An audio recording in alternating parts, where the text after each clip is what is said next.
ಅವ್ರು ಸರ್ವೇ ಮಾನವರು ಜೀವನ ಮಾಡ್ತಿರ್ತಾರೆ, ಋಷಿಗಳು ಜೀವನ ಮಾಡ್ತಿರ್ತಾರೆ. ಋಷಿಗಳು ಅವ್ರದ್ದೇ ಆದಂಥ ಪ್ರಕೃತಿ ಮಡಲಲ್ಲಿ ಭಗವಂತನ ಆರಾಧನೆ ಮಾಡಿಕೊಂಡು ಅವ್ರದ್ದೇ ಆದಂಥ ಕಾರ್ಯಕ್ರಮಗಳು, ದೈವ ಆರಾಧನೆ ಇದು ಮಾಡ್ಕೊಂಡು ಬರ್ತಾ ಇರ್ತಾರೆ. ಹೋಗ್ತಾ ಹೋಗ್ತಾ ಹೋಗ್ತಾ ಹೋಗ್ತಾ ಎಂದು ಕಲಿ ಆರ್ಭಟ ಜಾಸ್ತಿ ಆಗುತ್ತೋ ಋಷಿಗಳಿಂದ ರಾಜರಿಗೆ ಬರ್ತದೆ.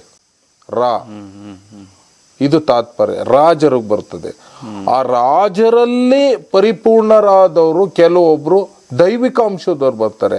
ಇದರಲ್ಲಿ ಛತ್ರಪತಿ ಶಿವಾಜಿ ಆಗ್ಬೋದು, ಕಿತ್ತೂರು ರಾಣಿ ಚೆನ್ನಮ್ಮ ಆಗ್ಬೋದು, ಎಲ್ಲ ಕೆಲವೊಂದು ಸಂಸ್ಥಾನದವರು, ಈ ಯದುವಂಶ ಅಂತ ಈಗೇನು ಮೈಸೂರು ರಾಜರು ಅಂತಿರೋ ಅವರು ದೇವತೆಗಳ ಒಂದು ಪರಿಪೂರ್ಣ ಅನುಗ್ರಹದಿಂದ ಅದು ಅಂಥ ಸಂಸ್ಥಾನ ಈಗಿನ ಒಂದು ಇದ್ರಲ್ಲೂ ರಾಜ ಸಂಸ್ಥಾನ ಅಂದರೆ ಅಜರಾಮರವಾಗಿ ಉಳಿದಿದೆ ಅಂದರೆ ಅಲ್ಲಿನ ದೇವತೆಗಳ ಪರಿಪೂರ್ಣ ಅನುಗ್ರಹ.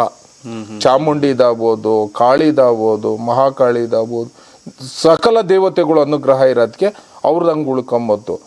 ಅಲ್ಲಿಂದ ರಾಜರುಗಳು ಧರ್ಮ ಏನಿತ್ತೋ ಆ ಧರ್ಮನ ಅಳಿಸಕ್ಕೆ ಅಂತ ಅಂದ್ಬಿಟ್ಟು ಕಲಿ ಅನ್ನೋದು ಆರ್ಭಟ ಜಾಸ್ತಿ ಆದಾಗ ರಾಜರಿಂದ ರಾಜಕಾರಣಿಗಳು ಸೃಷ್ಟಿ ಆಗ್ತಾರೆ.